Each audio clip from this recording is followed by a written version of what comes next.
Ассаламу алейкум. Мира вам душе и вокруг себя. Раннее утро, май месяц.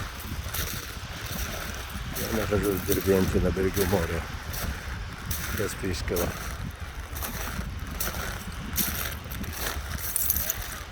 Такой вот великолепный подарок народам в виде этого моря.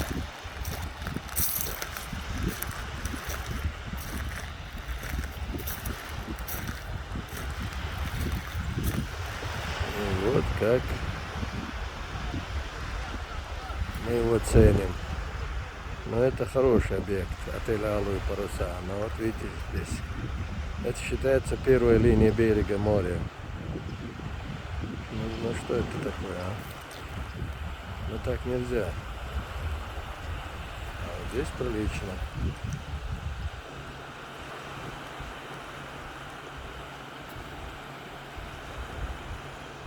В какой-нибудь другой стороне за эту первую линию берега выкладывали бы серьезные деньги, люди бы воевали за это ценой.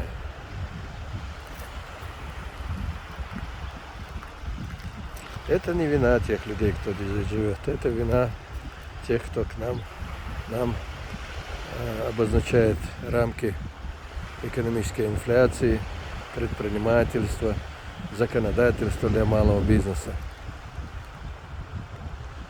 Это говорит о том, что средний человек не может заняться прибрежной полосой, если он не аффилирован с правительством, с администрацией. Ну, какая-то тупая история российская. Солнце, море, пляж. Все шикарно.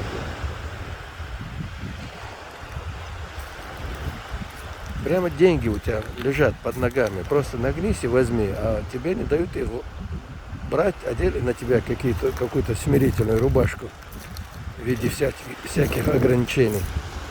Коррупционных, властных, ну черт его знает, инфляционных, безопасности, стабильности, прогнозируемости бизнеса.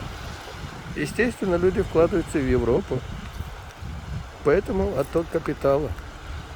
Вы нас слышите там, те, которые нам создают эти дурацкие условия?